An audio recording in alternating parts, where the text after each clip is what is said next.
आज से मानसून पकड़ेगा जोर।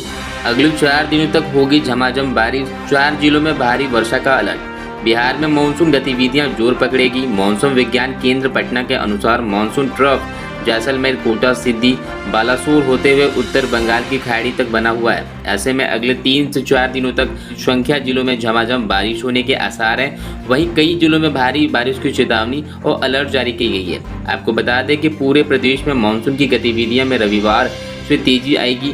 अगले 3 से 4 दिनों तक प्रदेश में अधिसंख्याक जिलों में मेघ गर्जन के साथ झमाझम बारिश होने के आसार हैं। 24 घंटों के दौरान उत्तर बिहार के 4 जिलों में किशनगंज, अररिया, पूर्णिया और कटिहार में भारी वर्षा की चेतावनी है।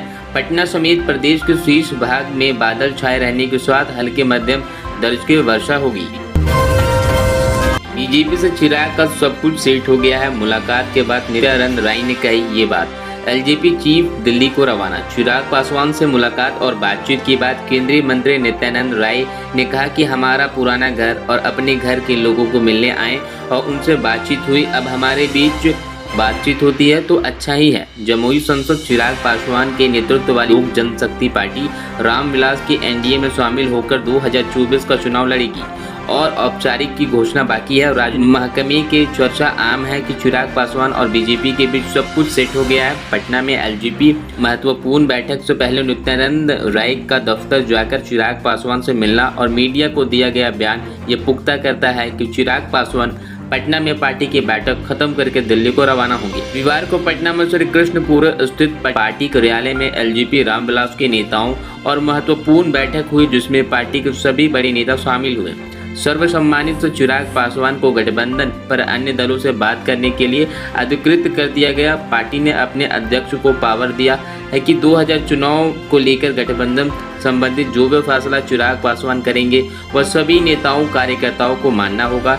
बैठक के बाद मीडिया कर्मी बातचीत करते हुए चिराग पासवान से कहा कि पटना में पार्टी नेताओं के साथ सारी बात हो गई है। अब दिल्ली के लिए में 1 या 2 बैठक के बाद सब कुछ स्पष्ट कर दिया जाएगा।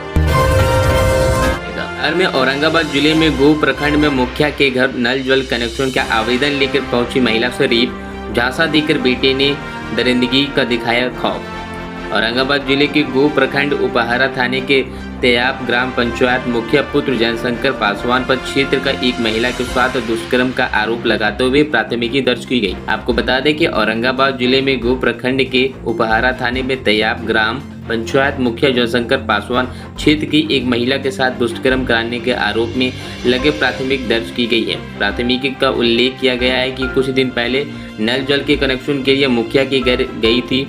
मुखिया घर पर नहीं थी। मुखिया का पुत्र ने काम हो जाने की बात कहकर उन्हें अंदर बुलाया और उनके साथ अश्लील हरकतें की। जब पीड़िता ने इसका विरोध किया तब कई तरह की धमकियां दी गई। उसके साथ फिर दुष्कर्म किया। थाना अध्यक्ष आनंद कुमार गुप्ता ने बताया कि मामला दर्ज कर घटना की जांच शुरू कर दी गई है। मुखिया के पुत्र ने आरोप निराधार बताते हुए कहा कि उन्हें एक राजनीतिक साजिश के तहत फंसाया जा रहा है।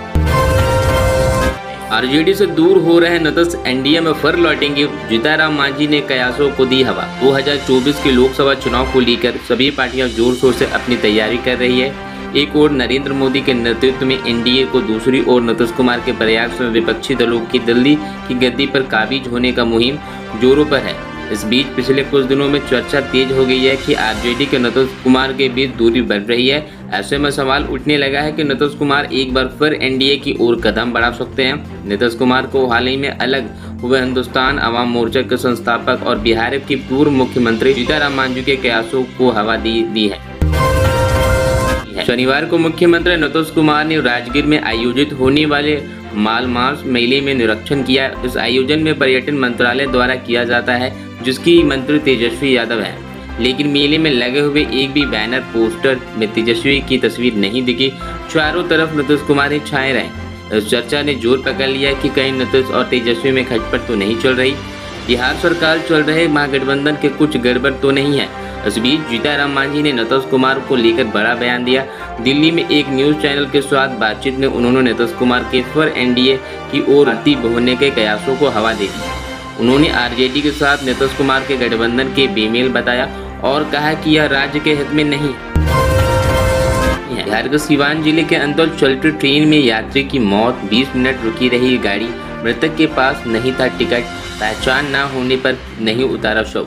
सिवान के गोरखपुर जाने वाली पैसेंजर ट्रेन में रविवार को यात्रा कर रहे एक वृद्ध की मृत्यु हो गई। रेल यात्रियों एवं रेलवे महकमे में हलचल मच गई। मैरवा रेलवे स्टेशन पर ट्रेन पहुंचते ही गार्ड की उसकी सूचना स्टेशन अधीक्षक को दी। करीब 20 मिनट तक ट्रेन मैरवा स्टेशन पर खड़ी रही।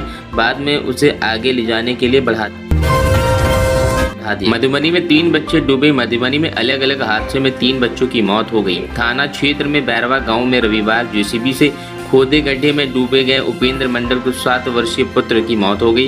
इस गांव में वीरेंद्र मुखिया के इकलौते पुत्र 7 वर्षीय प्रसाद मुखिया की मौत शनिवार को जेसीबी से ही खोदे गए दूसरे गड्ढे में डूबने से हो गई। वहीं एक बच्चा नहर में डूब गया। साइबर ठगी में युवतियों की भी एंट्री उड़ा रही है बैंक के खातों से पैसे। साइबर अपराध की दुनिया में युवतियों ने भी कदम रख दिया है। राजधानी की 2 युवतियों से विभिन्न बैंकों की एटीएम का रखरखाव करने वाले हितायती पेमेंट सर्विस प्राइवेट लिमिटेड काफी परेशान है। कंपनी के अधिवक्ता प्रशांत भारद्वाज ने दोनों अज्ञात युवतियों के विरुद्ध पत्रकार नगर थाने में प्राथमिकी दर्ज कराई। प्रभारी थानेदार ने बताया कि सीसीटीवी फुटेज पे उनके युवतियों की तस्वीर प्राप्त की जा रही है। इसके मदद से आरोपितों की पहचान की जाएगी। में है बिहार का दाल का कटोरा। 1964 में उठी थी मांग, पीएम मोदी से भी मिली निराशा। मोकामा टाल परियोजना 2 फसला की मांग आज़ादी के बाद उठ रही है। 21 फरवरी 1964 में बिहार विधानसभा में राम जतन सिंह ने मोकामा टाल परियोजना को तीसरी पंचवर्षीय योजना में शामिल करने का प्रस्ताव दिया।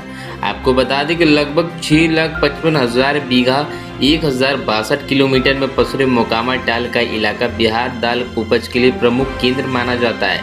20 लाख से अधिक की आबादी और 500 से अधिक गांव की आजीविका में मोकामा टाल का प्रत्यक्ष और परोक्ष रूप में बड़ा हाथ है। मोकामा टाल को दाल का कटोरा भी कहा जाता है, लेकिन जल जमाव के कारण हर साल किसानों की खेती मारी जाती है। दरअसल 15 अक्टूबर से 15 नवंबर के बीच दलहनी फसलों की बुआई और उचित समय माना जाता है, लेकिन जल जमाव के कारण फसलों की बुआई समय से नहीं होती।